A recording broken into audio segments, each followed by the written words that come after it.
Fast runner बनता येत नाही. जर 1600 मीटर आणि 5 किलोमीटरमध्ये टायमिंग कमी करायचे असेल तर पेस रन करावंच लागतं. आज मी डे 30 ला असा वर्कआउट केला ज्यामुळे स्पीड आणि स्टॅमिना दोन्ही वाढतं. जर तुम्हाला देखील जाणून घ्यायचं असेल मी काय वर्कआउट केला ते, तर व्हिडिओ शेवटपर्यंत बघा. नमस्कार मित्रांनो, रनिंग जर्नीच्या डे 13 मध्ये तुमचं स्वागत आहे. आजपासून मी माझा वीकली वर्कआउट प्लॅन सुरू केला आहे. संध्याकाळी मी वर्कआउटसाठी तयार झालो आणि रोडला गेलो. सध्या पावसामुळे माझे वर्कआउट रोडवरच होत आहेत. तर सर्वात आधी मी तिकडे गेल्यावर सुरुवातीला 10 मिनिटं इझी रन केला, म्हणजेच वॉर्मअप रन केलं. त्यानंतर मी 10 मिनिटं स्टँडिंग वॉर्मअप केला आणि त्याच्यानंतर लगेच मी 4-5 ABC ड्रिल्स केल्या. हे सगळं झाल्यानंतर मी माझ्या मेन वर्कआउटला सुरुवात केली. आजचा वर्कआउट होता 5 किलोमीटर पेस रन. आता बऱ्याच जणांना प्रश्न पडेल की पेस रन म्हणजे नेमकं काय? पेस रन म्हणजे सुरुवातीपासून शेवटपर्यंत एक ठराविक वेग कायम ठेवून धावणं. यात स्प्रिंट सारखं पूर्ण जोरात धावायचं नसतं आणि इझी रन सारखं आरामातही धावायचं नसतं. तुम्हाला असा वेग पकडायचा असतो जो थोडा कठीण वाटतो पण तरीही पूर्ण अंतर टिकवावा लागतो. आज मी 5 किलोमीटर पेस रन केले. सरासरी माझा वेग होता 4:15 ते 4:20 प्रति किलोमीटर पेसने मी पूर्ण केलं. या वर्कआउटचा सर्वात मोठा फायदा म्हणजे शरीराला जास्त वेळ फास्ट पेसवर धावायची सवय लागते. 1600 मीटर, 3 किलोमीटर, 5 किलोमीटर किंवा 10 किलोमीटर रेसमध्ये चांगली टायमिंग करायची असेल तर पेस रन खूप महत्त्वाचा असतो. रनिंगच्या सुरुवातीला शरीर फ्रेश असतं पण शेवटच्या किलोमीटरमध्ये थकवा जाणवायला लागतो. तेव्हा स्पीड टिकवणं हीच खरी परीक्षा असते. आजच्या रनमध्ये मी स्वतःला स्पीड कंट्रोल ठेवायला आणि शेवटपर्यंत पेस मेंटेन करायला फोकस केला. अशा वर्कआउटमुळे स्टॅमिना, मेंटल स्ट्रेंथ आणि रेस परफॉर्मन्स तिन्ही सुधारतं. रनिंग पूर्ण झाल्यावर मी 5 मिनिटं वॉकिंग केली आणि 10 मिनिटं स्ट्रेचिंग करून वर्कआउट कंप्लीट केला. जर तुम्हालाही 1600 मीटर किंवा 5 किलोमीटरचं टायमिंग इम्प्रूव्ह करायचं असेल तर आठवड्यातून पेस रन नक्कीच करा. Day 13 complete. भेटूयात नेक्स्ट व्हिडिओमध्ये. जय हिंद. काल मी पेस रन केला होता आणि आज त्या वर्कआउटचा पुढचा टप्पा होता. काल मी थोडा स्पीड वर्कआउट केला होता आणि आज मी एंड्युरन्सवर फोकस करणार आहे आणि वर्कआउटच्या शेवटी मी काही कोर एक्सरसाइज सुद्धा केल्यात. तर आजचा वर्कआउट मी काय केलाय ते जाणून घेऊयात, त्यासाठी व्हिडिओ शेवटपर्यंत बघा. तर नमस्कार मित्रांनो, रनिंग जर्नीचा डे 40 मध्ये तुमचं स्वागत आहे. तर नेहमीप्रमाणे संध्याकाळी मी वर्कआउटसाठी तयार झालो आणि ग्राउंडकडे पोहोचलो. रनिंग सुरू करण्याआधी मी 10 मिनिटे वॉर्मअप केला. रनिंगमध्ये वॉर्मअप खूप महत्त्वाचा असतो, त्यामुळे शरीर रनिंगसाठी तयार होतं आणि इंजुरीचा धोका कमी होतो. वॉर्मअप झाल्यानंतर मी आज 35 मिनिटं कंटिन्युअसली रन केलं. आजचं लक्ष स्पीड नव्हतं, लक्ष होतं सतत धावणं. खूप वेळा आपण सुरुवातीला जास्त वेगाने धावतो आणि नंतर थकून जातो, पण आज मी सुरुवातीपासून शेवटपर्यंत कम्फर्टेबल पेस ठेवला. ना स्लो ना फास्ट, मीडियम पेसने रन केलं. अशा प्रकारे रन केल्यामुळे शरीराची एंड्युरन्स वाढते आणि लांब अंतर धावताना थकवा उशिरा जाणवतो. आजच्या वर्कआउटमुळे फक्त तुमचा एंड्युरन्स वाढणार नाहीये तर तुमची पायांमधली ताकद देखील वाढेल. माझ्या विकली वर्कआउटमध्ये रोज वेगवेगळा वर्कआउट असणार आहे, त्यामुळे तुमची स्ट्रेंथ देखील वाढेल, 1600चं टायमिंग देखील कव्हर होईल आणि सगळ्या गोष्टी इम्प्रूव्ह होतील. त्यामुळे ट्रस्ट ठेवा आणि वर्कआउट फॉलो करा. 35 मिनिटं रन पूर्ण झाल्यानंतर मी थांबलो. त्यानंतर मी 5 मिनिटं वॉकिंग केलं आणि लगेच मी आज 3 कोर एक्सरसाइज केल्या. पहिली एक्सरसाइज मी प्लँक केली. याचे मी 2 सेट केले 45 सेकंद होल्डने. त्यानंतर मी सेकंड एक्सरसाइज केली व्ही होल्ड. याचे देखील मी 2 सेट केले 45 सेकंद होल्डने. त्यानंतर मी थर्ड आणि लास्ट एक्सरसाइज केली फ्लॅट होल्ड. याचे देखील मी 2 सेट केले 45 सेकंद होल्डने. स्ट्रॉंग कोरमुळे रन करताना बॉडी स्टेबल राहते आणि परफॉर्मन्स सुधारायला मदत होते. कोर वर्कआउट पूर्ण झाल्यानंतर मी स्ट्रेचिंग केली. स्ट्रेचिंगमुळे मसल रिलॅक्स होतात आणि रिकव्हरी जलद होते. अशा प्रकारे माझा डे 14 कंप्लीट झाला. काल पेस रन केलं, आज 35 मिनिटं कंटिन्युअसली रन केली आणि उद्या विकली प्लॅनमध्ये सर्वात दमदार वर्कआउट असणार आहे, तो म्हणजे 400 मीटर स्प्रिंट. बघूया उद्याच्या वर्कआउटमध्ये मी किती स्प्रिंटा मारणार आहे, टायमिंग काय असणार आहे. तोपर्यंत चॅनलला सबस्क्राईब करा. भेटूयात उद्याच्या दिवसामध्ये. जय हिंद. 400 मीटर स्प्रिंट वर्कआउट स्पीड आणि स्टॅमिना दोन्ही वाढवतो. आज मी 6 स्प्रिंट मारल्या आणि प्रत्येक स्प्रिंटमधून काही महत्त्वाच्या गोष्टी शिकलो. तर नमस्कार मित्रांनो, रनिंग जर्नीच्या डे 15 मध्ये तुमचं स्वागत आहे. आज नेहमीप्रमाणे प्रॅक्टिसला जाण्यासाठी रेडी झालो आणि ग्राउंडवर गेलो. तिकडे जाऊन मी पहिल्यांदा 10 मिनिटं इझी वॉर्मअप रन केलं. वॉर्मअप रनमुळे बॉडी टेम्परेचर वाढतो, मसल ऍक्टिव्ह होतात आणि इंजुरीची रिस्क कमी होते. त्यानंतर मी स्टँडिंग 10 मिनिटं वॉर्मअप केला आणि त्यानंतर 4 ABC ड्रिल्स केल्या. या ड्रिल्समुळे रनिंग फॉर्म इम्प्रूव्ह होतं. त्यानंतर सुरू झाला आजचा माझा मेन वर्कआउट 400 मीटर स्प्रिंट. पहिली स्प्रिंट मी 1:25 मध्ये मारली. पहिला स्प्रिंट नेहमी बॉडीला रेस पेसची सवय लावण्यासाठी असतो.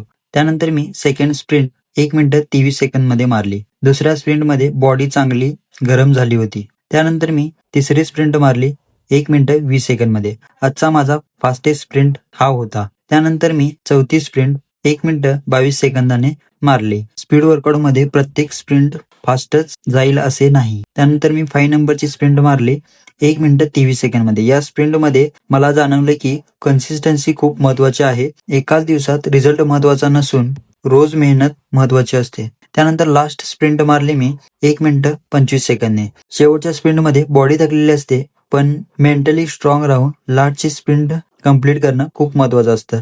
प्रत्येक स्प्रिंट नंतर मी 1 मिनिट रेस्ट घेतला. कमी रेस्टमुळे बॉडीला रिकव्हरी कमी मिळते आणि स्टॅमिना डेव्हलप होतो. वर्कआउट संपल्यानंतर मी प्रॉपर स्ट्रेचिंग केली. स्ट्रेचिंगमुळे मसल रिलॅक्स होतात आणि नेक्स्ट डे साठी बॉडी रेडी राहते. आजच्या वर्कआउटमधून एक गोष्ट शिकायला मिळाली, स्पीड फक्त पळण्यामधून येत नाही तर चांगली टेक्निक, ब्रीदिंग आणि कन्सिस्टन्सी मधून येते. Day 15 complete. भेटूयात डे 60 मध्ये. तोपर्यंत व्हिडिओला लाईक, शेअर आणि सबस्क्राईब करायला विसरू नका. जय हिंद.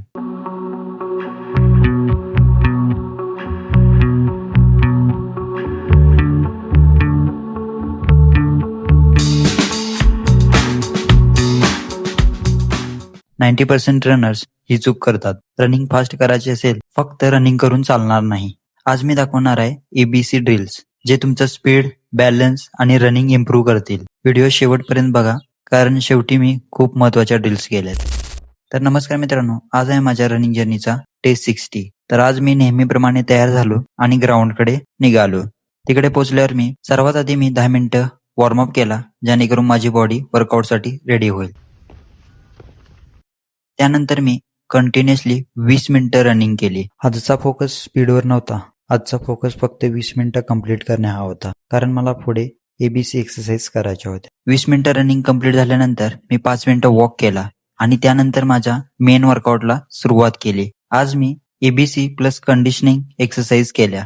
या एक्सरसाइजमुळे रनिंग फॉर्म, बॅलन्स आणि कोऑर्डिनेशन आणि स्पीड इम्प्रूव्ह होण्यास मदत होते. प्रत्येक एक्सरसाइज मी 2 वेळा केली आणि पूर्ण फोकस ठेवला. प्रत्येक एक्सरसाइज नीट बघा आणि तुम्ही देखील फॉलो करा.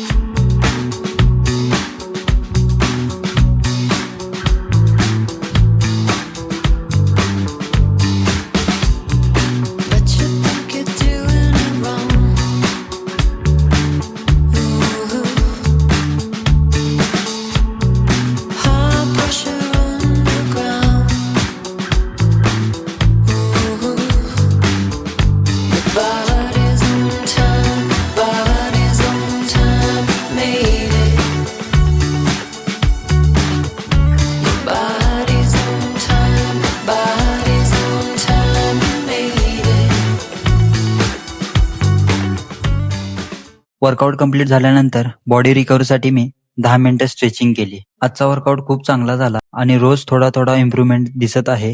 डे 16 कंप्लीट रनिंग जर्नीचा डे 17 साठी फॉलो करा आणि कमेंटमध्ये सांगा की तुम्ही आज कोणता वर्कआउट केला. जय हिंद. आज मी 1 किलोमीटरच्या 3 स्प्रिंट मारल्या, पण पायापेक्षा जास्त कोरला त्रास झाला. आजचं टार्गेट होतं स्पीड आणि स्ट्रेंथ दोन्ही इम्प्रूव्ह करायचं आणि एक स्प्रिंट तर 3 मिनिटं 35 सेकंद मध्ये कंप्लीट झाली. तर चला बघूयात डे 24 कसा गेला. नमस्कार मित्रांनो, रनिंग जर्नीच्या डे 24 मध्ये तुमचं स्वागत आहे. आज मी नेहमीप्रमाणे तयार वगैरे झालो.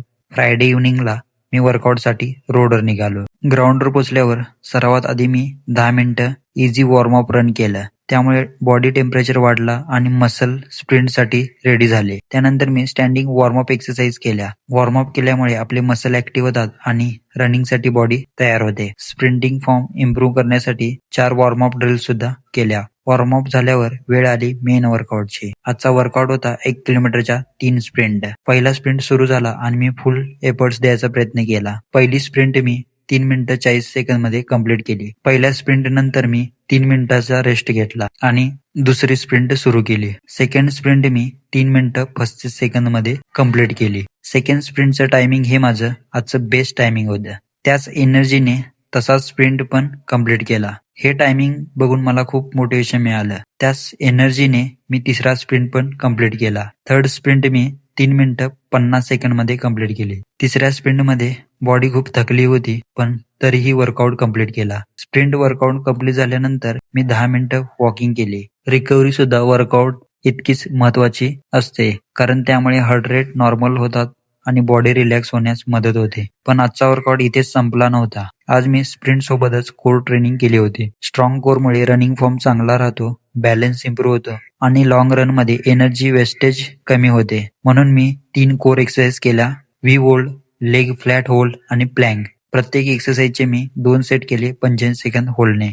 कोर कंप्लीट झाल्यानंतर शेवटी मी 10 मिनिटं स्ट्रेचिंग केली. स्ट्रेचिंगमुळे मसल रिलॅक्स होतात, रिकव्हरी फास्ट होते आणि इंजुरीची रिस्क कमी होते. आजचा वर्कआउट मधून मला एक गोष्ट शिकायला मिळाली: स्पीड इम्प्रूव्ह करायची असेल तर फक्त स्प्रिंट नाही तर स्ट्रॉंग कोर सुद्धा तितकाच इम्पॉर्टंट आहे. अशा प्रकारे कंप्लीट झाला माझा डे 24.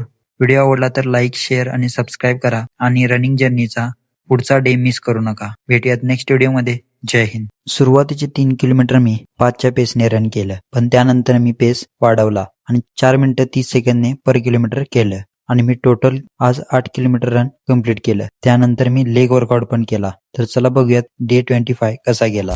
तर नमस्कार मित्रांनो, रनिंग जर्नीच्या डे 25 मध्ये तुमचं स्वागत आहे. आज मी नेहमीप्रमाणे तयार वगैरे झालो आणि ग्राउंडकडे निघालो. तिकडे जाऊन मी पहिल्यांदा 10 मिनिटं वॉर्मअप केला.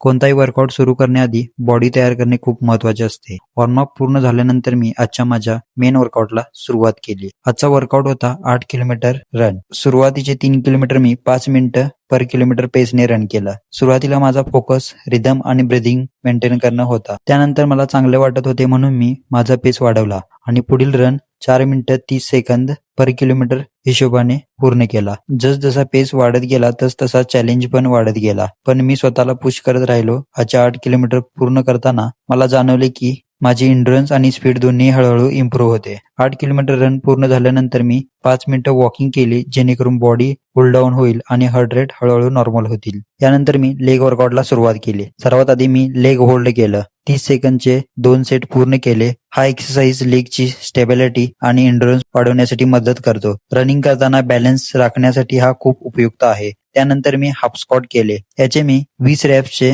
2 सेट पूर्ण केले. हाफ स्क्वॉटमुळे थाय मजबूत होतात, तसेच रनिंगसाठी आवश्यक असलेली लेग पॉवर वाढण्यास मदत होते. यानंतर मी नॉर्मल स्क्वॉट केले. याचे देखील मी सेम 20 रॅपचे 2 सेट पूर्ण केले. हा कम्प्लीट लोअर बॉडी एक्सरसाइज आहे. यामुळे थाय, ग्लूट्स, हॅमस्ट्रिंग मजबूत होतात आणि रनिंग परफॉर्मन्स सुधारण्यास मदत होते. त्यानंतर मी सुमो स्क्वॉट केले. याचे देखील मी 20 रॅपचे 2 सेट पूर्ण केले. सुमो स्क्वॉटमुळे इन्नर थाय आणि हिप्सवर चांगले काम होते. रनिंग करताना स्टेबिलिटी, स्ट्रेंथ वाढण्यास हा एक्सरसाइज खूप फायदेशीर आहे. शेवटी मी लंजेस केले. याचे पण मी 20 रॅपचे 2 सेट पूर्ण केले. लंजेसमुळे बॅलन्स, कोऑर्डिनेशन आणि रनिंग स्टाईल इम्प्रूव्ह होण्यास मदत होते. तसेच दोन्ही लेग्सवर स्वतंत्र काम होते. लेग वर्कआउट पूर्ण झाल्यानंतर मी 10 मिनिटं स्ट्रेचिंग केली. स्ट्रेचिंगमुळे मसल रिलॅक्स होतात, रिकव्हरी पण चांगली होते आणि इंजुरीचा धोका कमी होतो. आजचा डे 25 खूप छान गेला. 8 किलोमीटर रन, पेस इम्प्रूव्हमेंट आणि लेग वर्कआउट पूर्ण केल्यामुळे खूप कॉन्फिडन्स मिळाला. रनिंग जर्नीच्या या प्रवासात मी दररोज स्वतःला